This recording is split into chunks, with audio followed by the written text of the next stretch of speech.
Hey everybody, I'm Ariane, also known as Ariane D, and welcome to my channel. I'm so excited to be starting up my channel with you guys and sharing my first video. Don't feel yourself too much.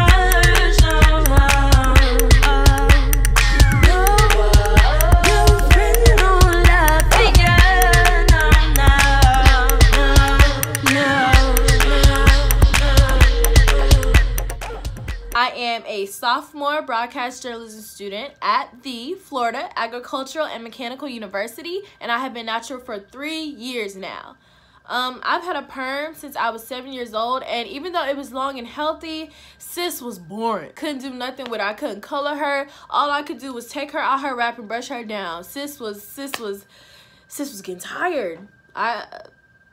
Baby. So pretty much going natural just gave me my freedom. I really love big hair. I've always loved big hair, and going natural allowed me to color my hair. I could straighten it. I could have big curls, small curls. It just gave me a lot more diversity and a lot more I could do with my hair. I could manipulate it so much more than when I had a perm. So I encourage anybody who wants to go natural. I know it's hard. You might have a lot of hair. I know it might be difficult. Girl, you gotta be committed, but it's worth it in the end. It really is. And to all my natural hair ladies, whether you're 2C or 4C, please remember there is no such thing as good hair. Do not let people tell you that you got good hair or she got good hair, because there's no such thing as good hair, but there is a such thing as healthy hair. So please, please, please take good and proper care of your curls. So with that being said, let's jump right into it. So the first thing I'm going to do is detangle my hair with the wet hairbrush. Ladies, especially my 3B to 4C hair ladies, please invest in a wet hairbrush. You can find them in all types of department stores. Trust me, they're there. And you want to keep your hair damp so the hair is easier to manipulate and detangle. Next, I'm going to create the section of hair that I want to work with first. I got a lot of hair, so I got to go section by section. I like to use my Rattail comb to do vertical rows in my head starting from front to back. If you got a lot of hair, you might want to separate the rest of the hair that you're not working with and put it in a ponytail holder or clip it to the side. Once you've parted the section you would like to work with first, take the desirable amount of hair you would like to twist and separate it from the rest of the section.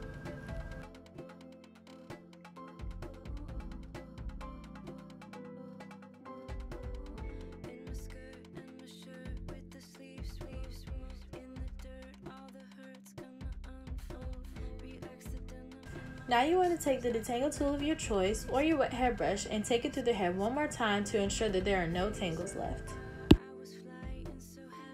However you decide to wear your natural hair, make sure you have these 3 things. You always want to have a cream, an oil, and most importantly and simply, water. Some people use curling creams, some people use hair conditioners, but find the product that works best for your hair.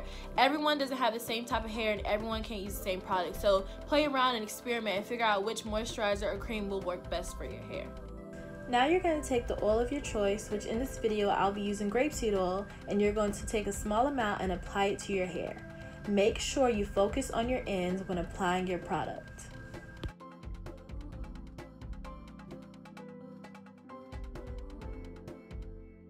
Now you're going to take the curling cream of your choice, which in this video I'll be using Garnier Fructis Sleek and Shine Leave-In Conditioner, and apply it to the section of your hair.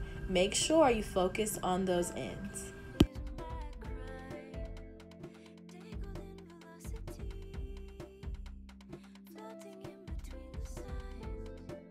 After that, you're going to use your fingers to twist your hair starting from the root down.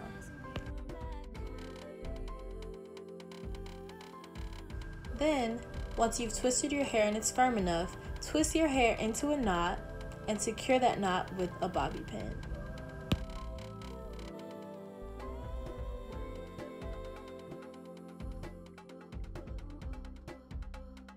I know sometimes it could be a pain sleeping overnight in bobby pins, so if you don't want to use bobby pins, you can use plastic rubber bands as well.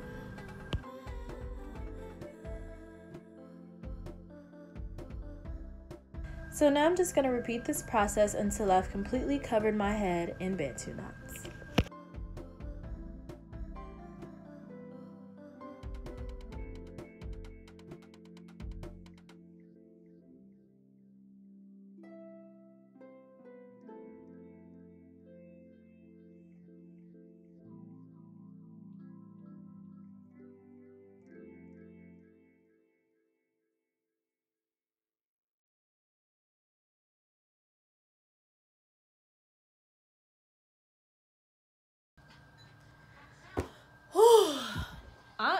Listen, I am already tired. I'm not even halfway done. I got too much hair.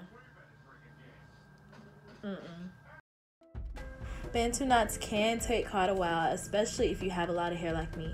So I will find a comfortable chair, get on my couch, get in my bed, watch some TV, take a snack break if you need it, because it's gonna be a minute.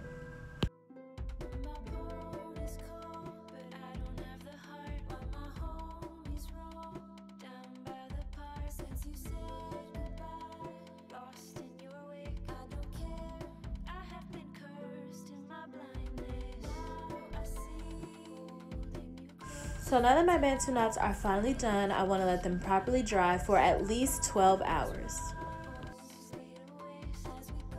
So I am back and I have rested, and now it's time to take my Bantu knots out.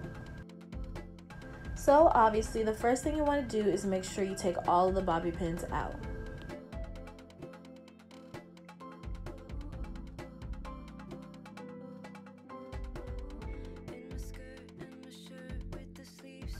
Now that all the bobby pins are removed, you want to unravel the twist from the Bantu knot.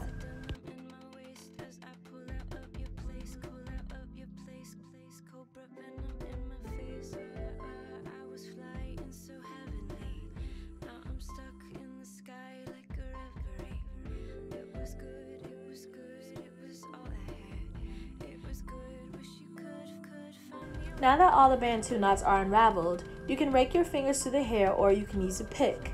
If you're using a pick, pick your hair from the roots to give your fro volume. You don't want to constantly take your pick all the way through your hair because it may mess up the curls.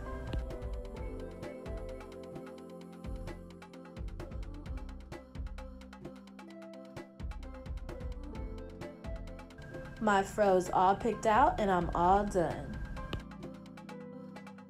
So everyone, that is it for my Afro tutorial. I really hope that helped you guys out. I hope I gave you guys some great advice. Remember, all my natural ladies, especially ladies with 2C to 4B hair and ladies with tighter curl patterns, remember, there is no such thing as good hair, but there is a such thing as healthy hair. I'm Ariane, also known as RD. Please like, subscribe to my channel, and thank you guys for watching.